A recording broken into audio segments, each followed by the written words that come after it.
Iya, shalom Bapak Ibu yang terkasih, kita berjumpa kembali di Mesbah Doa malam hari ini. Ya, biarlah anugerah Tuhan senantiasa ada atas hidup kita. Kita membawa pujian penyembahan kita kepada Tuhan. Mari kita tundukkan kepala, kita sama-sama berdoa. Terima kasih Bapa, kami bersyukur buat hari ini, hari yang Tuhan jadikan. Kami bersyukur kami masih boleh ada di Mesbah Doa, memuji, menyembah Engkau, membawa pujian penyembahan kami. Sehingga apapun keadaan kami tahu dalam hadirat Tuhan kami dikuatkan, kami dibaharui dan kami diteguhkan. Terima kasih Bapa, kami bawa pujian penyembahan kami, biarlah naik menjadi dupa yang berbau harum di hadapan Tuhan. Kami siapkan hati kami, terima kasih Tuhan, dalam nama Yesus. Haleluya. Kami mau sembah Engkau malam hari ini Tuhan. Kami mau naikkan pujian kami. Biar malam hari ini kami boleh berjumpa secara pribadi dengan Engkau ya Tuhan. Biar hadirat-Mu boleh melingkupi setiap kami. Biar Engkau boleh mendekap setiap kami, umat-Mu dimanapun kami berada malam ini Tuhan. Di dalam kondisi apapun malam ini kami mau menyembah Engkau. Sebab Engkau Allah yang layak disembah, yang layak dipuji, ditinggikan. Hanya satu nama di atas segala nama, Yesus Kristus Tuhan, yang di dalamnya ada keselamatan. Kami mau sembah Engkau, mari sama-sama sembah Dia. Naikkan ucapan syukur-Mu, naikkan pujian-Mu kepada Tuhan. Katakan terima kasih Tuhan. Kami menyembah-Mu, kami menyembah-Mu ya Tuhan, dengan segenap hati, dengan segenap jiwa kami datang menyembah-Mu Yesus. Yesus, ku sembah Engkau, sujud di hadapan-Mu, keinginan dalam hidup kami, dalam hidup hanya untuk menyembah-Mu. Yesus, kami sembah Engkau Yesus, ku sembah Kau. Sujud di hadapan-Mu ya Tuhan, di hadapan-Mu, keinginan dalam hidup kami, dalam hidupku hanya untuk menyembah-Mu. Yesus, kami sembah Engkau ya Tuhan. Yesus, mari sembah Dia, kami sembah Engkau malam ini Tuhan. Kami datang sujud di hadapan-Mu.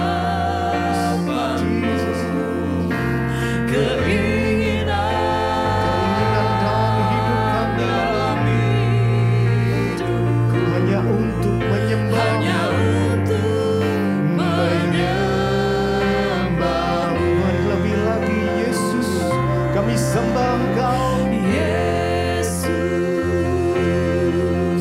ku sembah Kau. Sujud di hadapan-Mu, kami menyembah. Keinginan dalam hidup kami, dalam hidupku hanya untuk menyembah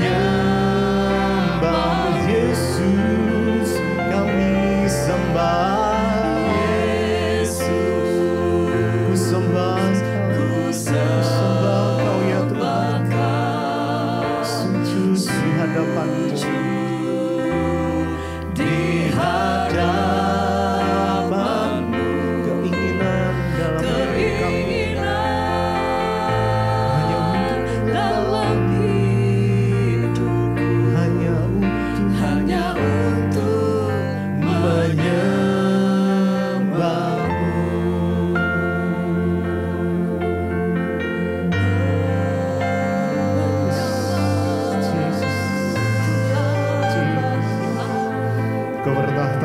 pujian penyembahan kami.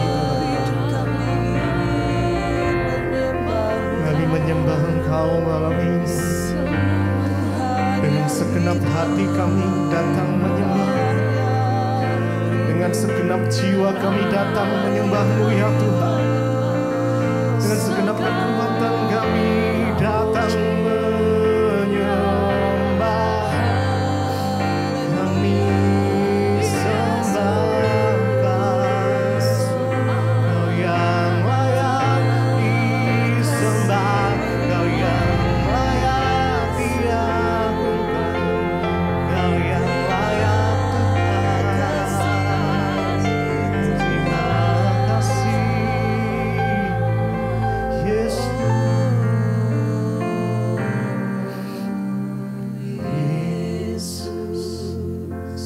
Mari sembah Dia. Kami hanya menyembah-Mu ya Tuhan. Kami suci di hadapan-Mu ya Tuhan Yesus. Keinginan dalam hidupku hanya untuk menyembah-Mu Yesus. Kami sembah Yesus, ku sembah,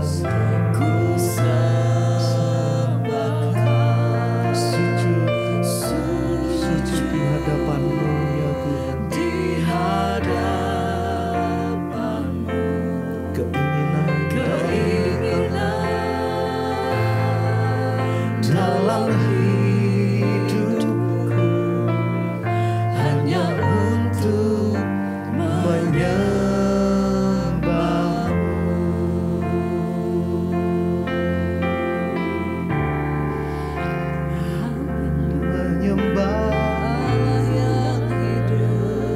di dalam setiap kondisi kami, menyembah Tuhan di semua sisi kami. Biar kasih dan hadirat-Mu mengalir Tuhan. Kami datang menyembah lebih dalam. Mari bawa setiap hati kami malam hari ini Tuhan, menikmati kasih dan hadirat-Mu. Haleluya. Biar kasih setia-Mu itu yang menjamah setiap kami malam hari ini Tuhan. Kami bawa setiap keberadaan kami malam hari ini datang tersungkur merendahkan diri di hadapan Engkau. Biar pujian kami itu sampai kepada hati-Mu Tuhan. Yesus, Engkau ku sembah, Kau yang terindah, pulihkanku dengan darah-Mu. Engkau ku sembah Tuhan, Bapa pilihan. Seumur hidup kami katakan, kami mau menyembah Engkau Allah yang kudus. Terima kasih Tuhan. Ini setiap hati kami, ini pernyataan kami di hadapan Engkau. Kami naikkan pujian, Yesus kami sembah. Engkau pulihkan dengan kasih-Mu, darah-Mu Tuhan. Engkau ku sembah, Bapa pulih seumur hidup kami. Kami nyatakan Tuhan, kami mau yang kami percaya. Haleluya. Engkau kami sembah, pribadi yang mengasihi setiap kami. Engkau yang pulihkan setiap hidup kami. Engkau yang menyembuhkan setiap kami, Engkau yang memulihkan setiap kami. Bapa,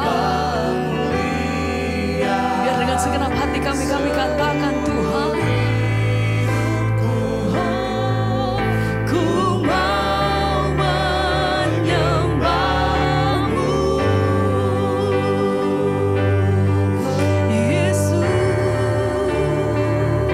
Engkau ku sembah. Bapa, Kau yang terindah, pulihkan hati kami Tuhan. Engkau ku sembah. Bapa, seumur hidup kami, kami datang menyembah Engkau Tuhan. Ku mau menyembah-Mu. Segenap hati kami nyatakan Tuhan, kami sembah yang kudus Tuhan. Sebab hati kami percaya Tuhan, Engkau sembah.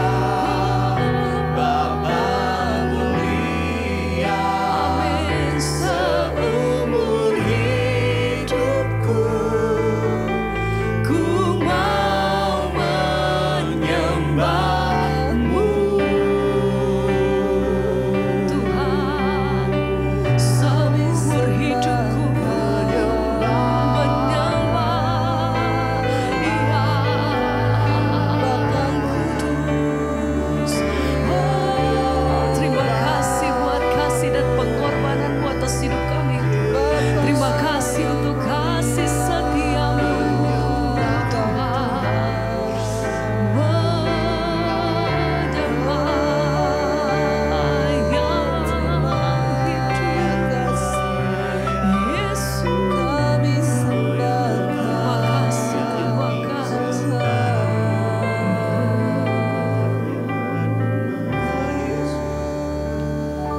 Terima kasih Bapa. Biar hari-hari ini Engkau membawa kami semakin dekat dengan Engkau Tuhan. Bahkan apapun persoalan yang sedang kami hadapi, seberapa berat pun tantangan yang sedang kami alami, kami tahu Tuhan yang berjalan di depan kami. Kami akan terus menyembah Engkau Tuhan, sebab Engkaulah sumber kekuatan. Engkau Tuhan yang mengizinkan kami bahkan mungkin melewati lembah kekelaman sekalipun. Engkau dekat dengan kami Tuhan. Karena itu selamanya kami mau memuji menyembah Engkau dalam hidup kami. Selama-lamanya kami mau tetap mengagungkan Tuhan di hidup kami. Tidak ada satupun yang bisa pisahkan kami dari kasih-Mu Tuhan. Kami angkat iman kami malam ini kepada Tuhan. Kami angkat hati kami menyembah-Mu Tuhan. Angkat tangan-Mu saudara, katakan pujian ini. Selamanya Tuhan, selamanya ku puji, ku sembah Kau, ku sembah Yesus. Selamanya kami sanjung nama-Mu, ku sanjung nama-Mu untuk selamanya Tuhan. Selamanya tekad kami, tekadku untuk menyenangkan Engkau. Senangkan Engkau selamanya. Engkau segala-galanya, segalanya. Lebih lagi angkat hatimu, katakan selamanya Tuhan. Selamanya kami puji, ku puji, kami sembah, ku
Tuhan, Engkau segalanya Tuhan. Mari lebih dalam lagi, katakan dari hatimu kepada Tuhan. Selamanya kami pujikan, kami sembah Engkau Tuhan. Amin Yesus. Selama-lamanya kami sanjung nama-Mu Tuhan. Amin. Untuk selama-lamanya,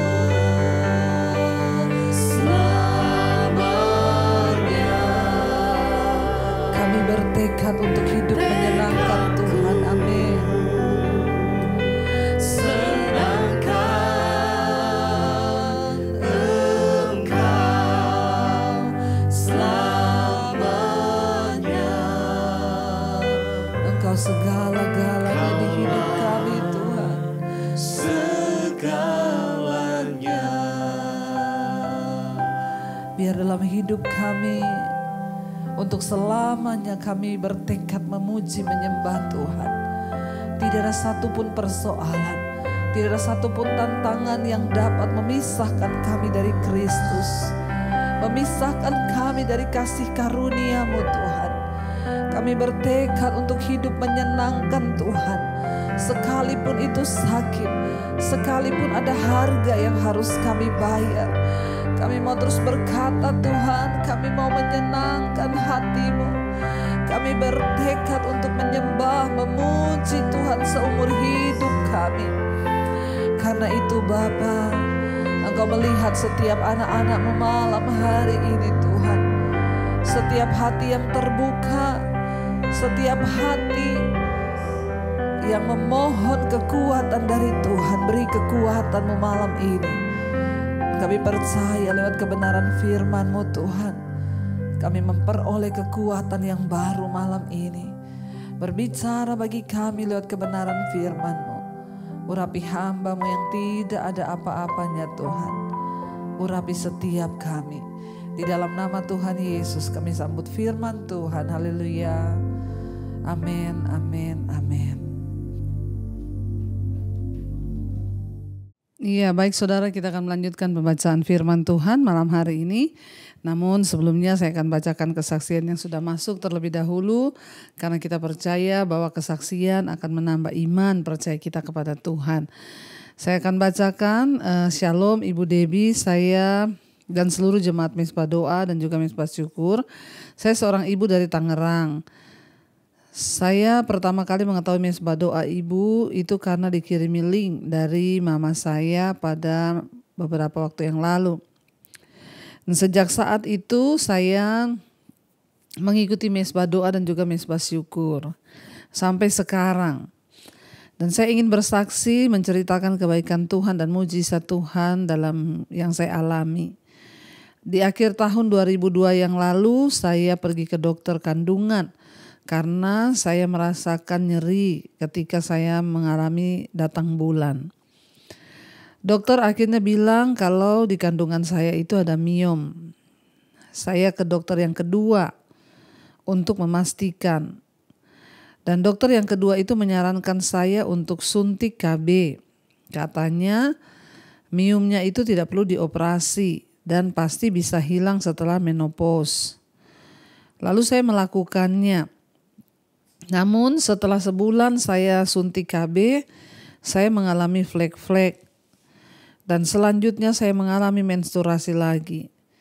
Dan saya ke dokter lagi, katanya tidak apa-apa Bu. Saya jadi bingung Bu, jujur ya, saya jadi bingung. Karena saya merasa stres sekali, akhirnya saya memutuskan untuk saya operasi angkat rahim saja. Dan tidak melanjutkan suntik KB-nya. Lalu saya pergi ke dokter pertama, tapi dokter pertama tidak menyarankan untuk angkat rahim. Katanya ini bisa diobati biasa. Dan saya pergi ke dokter kedua, ya dokter kedua pun sama, tidak menyarankan juga untuk saya angkat rahim. Dan dokter itu bilang ya jika menstruasi saya bisa berhenti tergantung dengan hormon saya sendiri dari tubuh saya. Saya berpikir mungkin memang Tuhan tidak menghendaki saya untuk angkat rahim. Tapi saya stres, kenapa saya menstruasinya tidak kunjung berhenti. Bahkan ya jadi sudah seperti pendarahan ya. Saya terus berdoa dan berharap hanya kepada Tuhan Yesus. Seperti yang sering Ibu katakan di mesbah doa, agar kita menumpangkan tangan di tempat yang sakit sambil berkata dalam nama Tuhan Yesus pasti ada kesembuhan. Saya melakukan itu setiap hari dan terus memperkatakan dengan iman. Saya percaya saya sudah disembuhkan oleh Tuhan. Saya juga berjanji kepada Tuhan, saya bilang kalau saya disembuhkan, saya akan bersaksi di mesbah doa. Puji Tuhan Bu, ya di awal bulan saya akhirnya disembuhkan Tuhan, menstruasi saya berhenti dan mujizat yang biasanya hanya saya dengar dari orang, kali ini saya sendiri mengalaminya dan saya sangat-sangat bersyukur. Saya sangat-sangat bersyukur dan saya mengimani kalau miumnya juga sudah Tuhan sembuhkan. Belakangan saya baru mengetahui kalau efek dari operasi angkat rahim bisa terjadi pelengketan usus. Saya bersyukur karena Tuhan tidak menghendaki saya dioperasi. Terima kasih Ibu Debbie dan seluruh tim mesbah doa dan mesbah syukur yang sudah memberikan kekuatan buat saya lewat firman Tuhan, terutama di saat mental saya terasa down. Saya percaya Ibu, jerih lelah Ibu dan tim tidak akan sia-sia. Amin. Doa saya semoga Ibu dan keluarga serta seluruh tim mesbah doa dan juga mesbah syukur senantiasa disertai Tuhan, diberikan kesehatan sehingga terus bisa menjadi berkat buat semua orang dan nama Tuhan Yesus semakin dipermuliakan. Terima kasih Ibu, maaf kalau kesaksian saya ini panjang, Tuhan memberkati. Amin, amin, amin. Iya. Bapak Ibu, ya puji Tuhan. Satu kebahagiaan buat saya ketika ya mendengar ada orang-orang yang terus mendukung kami, berdoa bagi kami bahwa jerih lelah kami itu tidak sia-sia.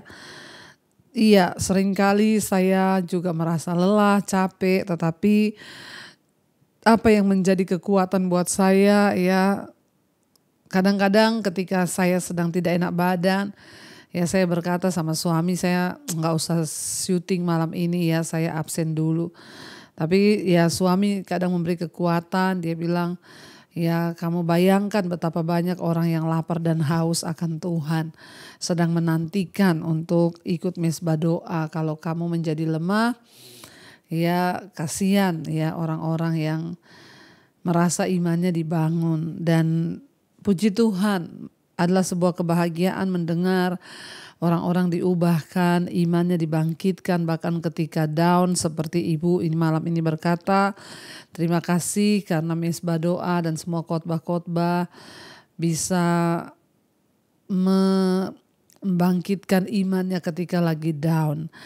Memang tidak ada tempat lain untuk kita datang ketika kita lagi ada dalam pergumulan, persoalan. Ya selain kita hanya datang kepada Tuhan saja. Karena itu jangan pernah berhenti untuk berharap. Jangan pernah berhenti untuk bersandar hanya kepada Tuhan. Sebab Dialah Tuhan yang sanggup memberikan kepada kita kelegaan dan juga kesembuhan. Terima kasih Ibu ya buat kesaksiannya. Tuhan Yesus memberkati. Dan kita akan lanjutkan ya hari ini ya pembacaan firman Tuhan kita ya. Kemarin kita sudah sampai di 1 Samuel pasal yang ke-12. Bagaimana Saul yang baru diangkat diberikan ya kekuatan oleh Tuhan ketika Roh Allah berkuasa atas dia. Lalu dia tiba-tiba menjadi marah dengan ketidakadilan dan akhirnya dia bangkit semangatnya untuk berperang ya melawan orang-orang kota, orang-orang Filistin yang mau menaklukkan ya kota Yabes. Dan akhirnya Saul ya mendapatkan kemuliaan. Dan kita akan lanjutkan ya pada ayat pasal yang ke-13 sekarang. Kemarin kita sudah baca Bagaimana Samuel pamit dari hadapan bangsa Israel karena dia berkata, aku sudah tua, ya, dan kamu juga sudah meminta raja atas kamu. Jadi biarlah raja itu yang akan memimpin engkau, ya, begitu kata Samuel. Dan di sana dikatakan, ya, ketika Samuel berpamitan kepada rakyat itu, dia juga berpesan kepada Israel, ya, satu pesanku, takutlah akan Tuhan dan setialah beribadah kepadanya dengan segenap hatimu. Sebab ketahuilah betapa besarnya hal-hal yang dilakukannya di antara kamu. Tetapi jika kamu terus berbuat jahat, maka kamu akan dilenyapkan, baik kamu maupun rajamu itu. Ingat, Raja Saul adalah raja pilihan, ya, dan raja atas permintaan bangsa Israel karena mereka tidak mau dipimpin oleh Tuhan. Mereka inginkan seorang raja dan akhirnya Tuhan berikan Saul kepada mereka. Baru saja Saul itu diangkat oleh Tuhan melakukan satu pertempuran. Apa yang terjadi? Kita lihat 1 Samuel pasal 13. Saul, ya, melakukan satu ketidaktaatan. Ya, Saul waktu orang Filistin datang menyerang. Ya, ketidaktaatan Saul. Ya, apa ketidaktaatan Saul itu yang membuat akhirnya, ya, Tuhan itu murka terhadap Saul. 1 Samuel pasal 13 ayat yang pertama, Saul berumur sekian tahun ketika ia menjadi raja. 2 tahun ia memerintah atas orang Israel. Saul memilih 3.000 orang dari antara orang Israel. 2.000 ada bersama-sama dengan Saul di Mikmas dan di pegunungan Betel. Sedang 1.000 orang ada bersama-sama dengan Yonatan di Gibea, Benyamin. Tetapi selebihnya dari rakyat itu disuruhnya pulang masing-masing ke rumahnya. Ayat 3, Yonatan memukul kala pasukan pendudukan orang Filistin yang ada di Geba. Dan hal itu terdengar oleh orang Filistin, karena itu Saul menyuruh meniup sangkakala di seluruh negeri. Sebab pikirnya biarlah orang Ibrani mendengarnya. Demikianlah seluruh orang Israel mendengar kabar bahwa Saul telah memukul kala pasukan pendudukan orang Filistin, dan dengan demikian orang Israel dibenci oleh orang Filistin. Kemudian dikerahkannyalah rakyat itu untuk mengikuti Saul ke Gilgal. Kita lihat di sini Bapak Ibu yang dikatakan, ya, bahwa Yonatan menyerang dan menghancurkan pos-pos terdepan dari bangsa Filistin. Tetapi Saul mengambil penghormatan untuk semua yang dilakukan Yonatan itu. Walaupun hal ini wajar dan budaya mereka. Namun hal ini tidak membuat tindakan Saul benar. Karena kesombongan Saul makin berkembang, dimulai dari kesombongan kecil, mengambil penghormatan atas pertempuran yang dimenangkan oleh anak laki-lakinya sendiri. Karena tidak dikendalikan, karena ia dikendalikan oleh kesombongan, dan itu berubah menjadi obsesi yang tidak baik. Karena itu kesombongannya menghancurkan dia, mengoyakkan keluarganya dan mengancam kesejahteraan bangsa Israel. Ya, mengambil penghormatan atas prestasi-prestasi orang lain itu menunjukkan bahwa kesombongan sedang mengendalikan hidup Anda. Ya, biarlah Anda mengetahui bahwa kesombongan itu mendapat tempat untuk berjejak di dalam hidup kita ketika kita ini tidak waspada, ya. Ambillah tindakan-tindakan cepat untuk mengendalikannya dengan memberikan penghormatan kepada orang-orang yang layak untuk mendapatkannya. Dikatakan di sana, Yonatan itu memukul kala pasukan pendudukan orang Filistin yang ada di Geba. Dan hal itu terdengar oleh orang Filistin. Karena itu Saul menyuruh meniup sangkakala di seluruh negeri, sebab pikirnya biar semua orang Ibrani mendengarnya. Demikianlah seluruh orang Israel mendengar kabar bahwa Saul telah memukul kala pasukan pendudukan orang Filistin. Dengan demikian orang Israel dibenci. Perhatikan baik-baik, di sana dikatakan Yonatan memukul kala pasukan pendudukan orang Filistin. Tetapi yang meniup sangkakala adalah Saul dengan tujuan apa? Supaya semua orang Israel tahu ya bahwa orang Filistin telah dikatakan, dan kalau kita lihat ayat yang keempat dikatakan, demikianlah seluruh orang Israel mendengar kabar bahwa Saul telah memukul kalah pasukan pendudukan orang Filistin. Ya, dan kita lihat di situ, padahal yang memukul kalah orang Filistin itu adalah Yonatan, anak dari Saul. Tetapi Saul mencuri ya kemuliaan, penghormatan itu bagi dirinya. Dia menuduh orang meniup sangkakala sehingga orang tahu bahwa Saul lah yang sudah ya mengalahkan orang Filistin itu. Bapak Ibu, kesombongan itu ya dimulai dari hati. Hati-hati dengan kesombongan. Alkitab berkata Tuhan menentang orang yang sombong, tapi Tuhan tuh mengasihani orang yang rendah hati. Kita lihat kesombongan Saul begitu luar biasa, itulah yang membuat dia akhirnya ditolak oleh Tuhan. Dia mengambil penghormatan yang harusnya diberi buat anaknya sendiri yaitu Yonatan. Tapi dia bersaing untuk dia mendapatkan penghormatan yang bukan harusnya menjadi miliknya. Hati-hati seringkali kalau kita ini terlalu mencari penghormatan manusia. Akhirnya itu menjadikan kita ini salah di hadapan Tuhan. Tanpa kita sadari kita pun sudah hidup di dalam kesombongan. Ya, dan kita tinggi hati. Biarkanlah kadang orang tidak perlu tahu kebaikan kita. Biar hanya Tuhanlah yang tahu, dan Tuhanlah yang memberikan kita balasan dari setiap kebaikan dan penghormatan kita. Sebab firman Tuhan berkata, bukan orang yang memuji diri yang tahan uji, tapi orang yang dipuji oleh Tuhan.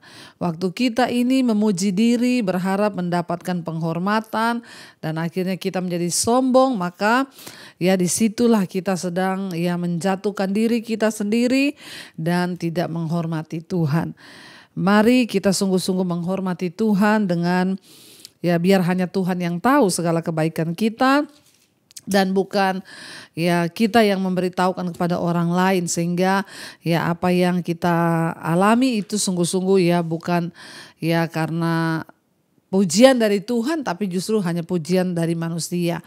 Percuma kita mencari pujian dari manusia, untuk apa? Ya, karena firman Tuhan berkata, bukan orang yang memuji diri yang tahan uji, tetapi orang yang dipuji oleh Tuhan.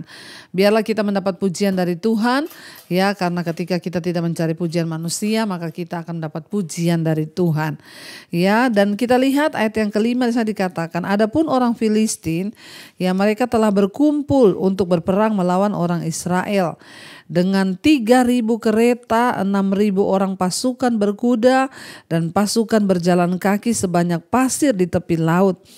Mereka bergerak maju dan berkemah di Mikmas di sebelah timur Bet Awen. Ketika dilihat orang-orang Israel bahwa mereka terjepit, sebab rakyat memang terdesak, maka larilah rakyat bersembunyi di gua, ya, di gua Keluk Batu dikatakan di sana.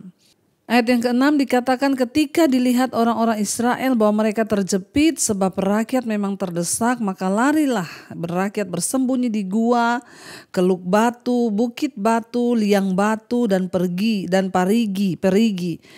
Malah ada orang Ibrani yang menyeberangi arungan sungai Yordan menuju tanah Gad dan Gilead. Sedang Saul masih di Gilgal dan seluruh rakyat mengikutinya dengan gemetar. Ayat yang ke-8, ia menunggu 7 hari lamanya sampai waktu yang ditentukan Samuel. Tetapi ketika Samuel tidak datang ke Gilgal, mulailah rakyat itu berserak meninggalkan dia. Sebab itu Saul berkata, bawalah kepadaku korban bakaran dan korban keselamatan itu. Lalu ia mempersembahkan korban bakaran. Baru saja ia habis mempersembahkan korban bakaran, maka tampaklah Samuel datang. Ya, Samuel datang, Saul pergi menyongsongnya untuk memberi salam kepadanya. Tetapi kata Samuel, apa yang telah kau perbuat?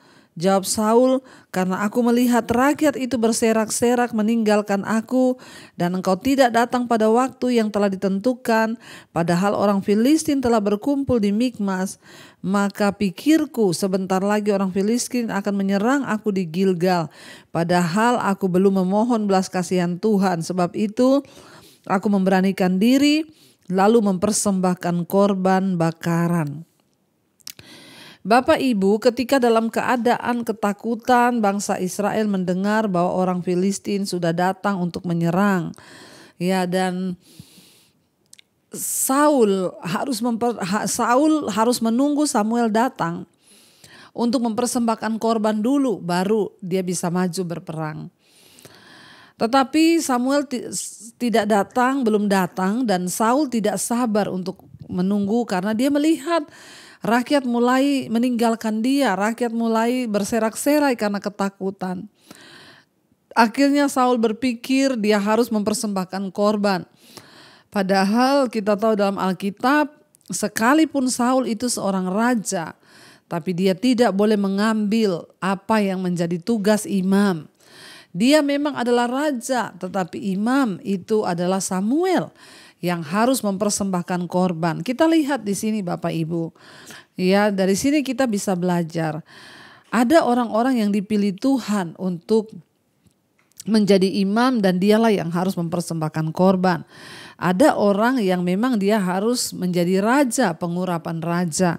Imam ya tidak dapat melakukan apa yang raja lakukan, tetapi raja juga tidak boleh mengambil bagian dari imam yang harusnya imam lakukan. Mempersembahkan korban di hadapan Tuhan itu adalah tugas Samuel sebagai imam. Tapi Saul memang kita tadi udah melihat dia ini sombong, orangnya itu merasa dia ya dapat melakukan segala sesuatu. Bahkan tugas imam pun akhirnya diambil alih. Dia mempersembahkan korban di hadapan Tuhan. Dia tidak mau menunggu imam atau Samuel datang terlebih dahulu. Bapak Ibu ya, kalau memang itu bukan panggilan kita maka tidak boleh dipaksakan. Ada orang-orang yang memang dia tidak dipilih misalnya menjadi hamba Tuhan, menjadi pengkhotbah, tapi dia memaksakan diri, dia merasa dia mampu jadi pengkhotbah. Akhirnya itu juga salah di hadapan Tuhan. Sebaliknya seorang yang sudah dipilih Tuhan untuk menjadi hamba Tuhan, maka dia harus memfokuskan diri juga pada pelayanan sebagai hamba Tuhan. Karena kalau tidak kita ini bisa bersalah di hadapan Tuhan. Ya, mari kita cek lagi panggilan di dalam hidup kita ini. Kalau engkau dipanggil menjadi seorang pengusaha, jadilah pengusaha yang takut akan Tuhan. Ya, kalau engkau tidak dipanggil sebagai gembala ya jangan jadi gembala. Ya, kalau engkau tidak dipanggil untuk menjadi seorang ya pengkhotbah, jangan jadi pengkhotbah. Ya, jadilah pengusaha yang takut akan Tuhan sambil engkau mendukung pelayanan. Ya, Samuel tidak mencampuri urusan raja, bahkan dia menghormati Saul dalam segala keputusan perangnya. Ya, tetapi Saul tidak menghormati Samuel sebagai imam. Dia mengambil tugas Samuel mempersembahkan korban dan itu mendatangkan malapetaka atas dirinya. Kenapa? Karena dilandasi oleh sebuah ketakutan. Ketakutan akan apa? Ya, kita lihat di situ. Yang pertama adalah ya Saul itu menjadi panik. Karena dia melihat lawan orang Filistin ini sudah mau menyerang. Tapi Samuel tuh gak datang-datang. Bagaimana kalau mereka maju dan saya menjadi kalah. Ketika kita hanya fokus kepada lawan dan kita gak fokus kepada Tuhan yang besar. Maka iman kita ya goyah.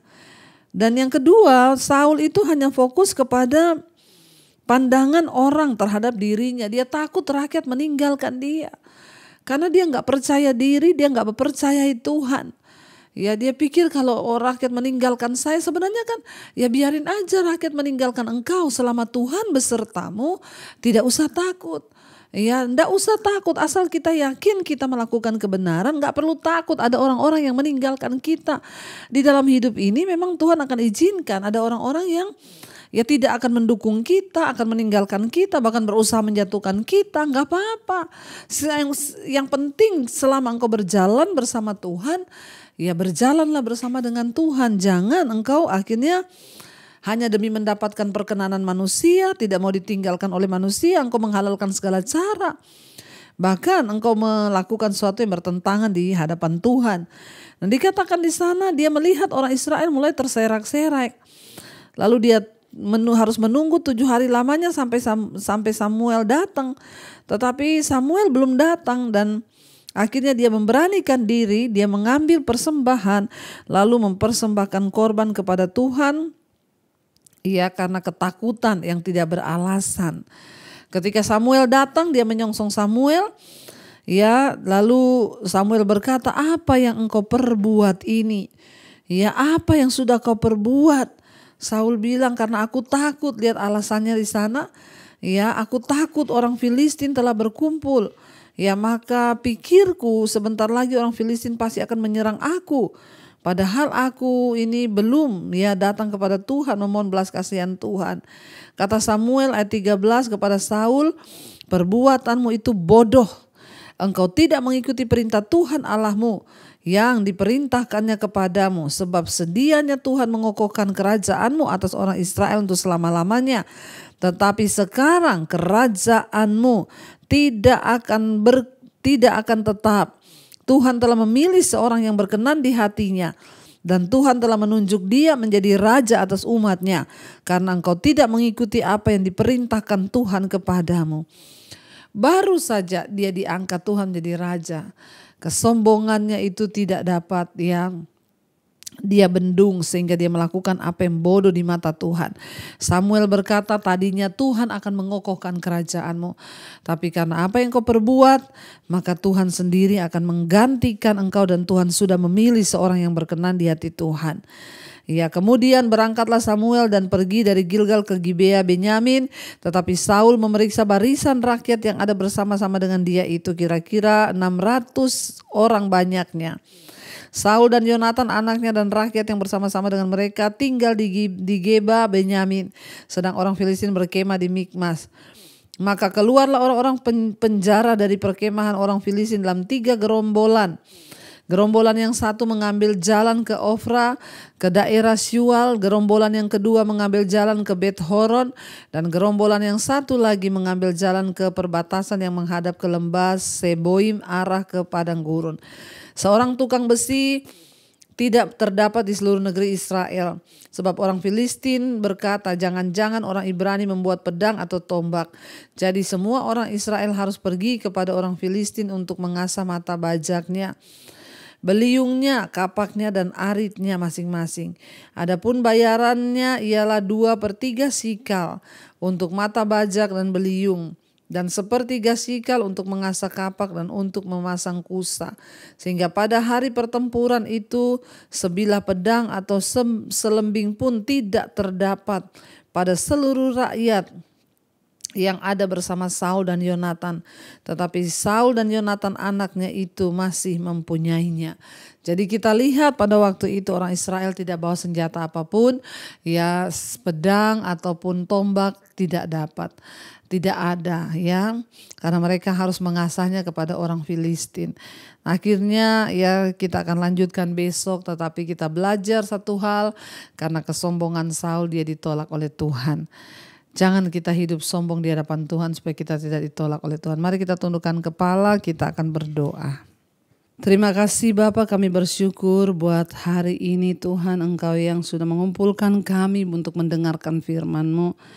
Terima kasih firman-Mu yang mengajarkan kepada kami tidak boleh sombong dengan kekuatan kami sendiri. Kami harus belajar mengandalkan Tuhan, tunggu waktu Tuhan. Tidak takut dengan keadaan di depan kami, tidak curiga dengan orang-orang yang akan meninggalkan seperti Saul, lalu melakukan apa yang tidak berkenan pada Tuhan. Ajar kami percaya sungguh kepada Tuhan. Bapa, berkati semua anak-anak-Mu yang hadir pada malam hari ini di Mesbah Doa. Biarlah Engkau lihat hati dan hidup kami, lepaskan yang terikat dari dosa, bebaskan Tuhan. Yang punya masalah keuangan, hutang piutang, Tuhan turut bekerja mendatangkan kebaikan. Berkati setiap mereka yang terbaring sakit malam ini, mari Bapak Ibu perkatakan dalam nama Yesus, aku percaya ada kesembuhan terjadi. Yang rindu punya keturunan, dibukakan kandungan yang tertutup di dalam nama Tuhan Yesus. Kami menyerahkan seluruh hidup kami dalam tangan Tuhan. Yang mencari pekerjaan, yang berkekurangan, Tuhan turut bekerja mendatangkan kebaikan.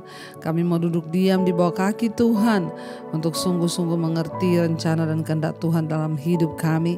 Berkati Tuhan bangsa dan negara kami Indonesia, kami mengangkat tangan. Berkati bangsa ini dalam kebenaran. Kami berdoa, ampuni bangsa kami, sucikan bangsa kami. Biarlah terjadi hujan pertobatan dari Sabang sampai Merauke, orang-orang datang kepada Tuhan.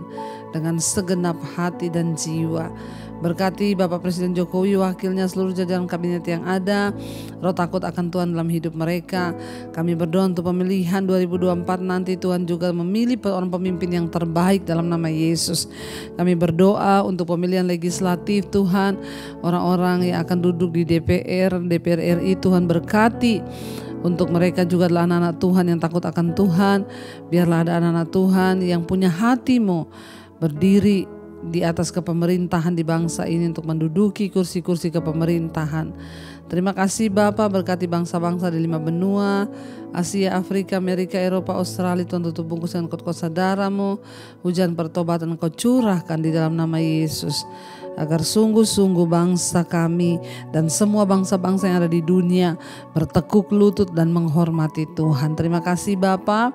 Mari buka hati dan tangan-Mu. Terimalah kiranya berkat dari Allah Bapa, cinta kasih dari Tuhan Yesus Kristus, penyertaan Allah Roh Kudus menyertai hidup kita mulai hari ini bahkan sampai kali yang kedua Tuhan Yesus datang kembali menjemput kita.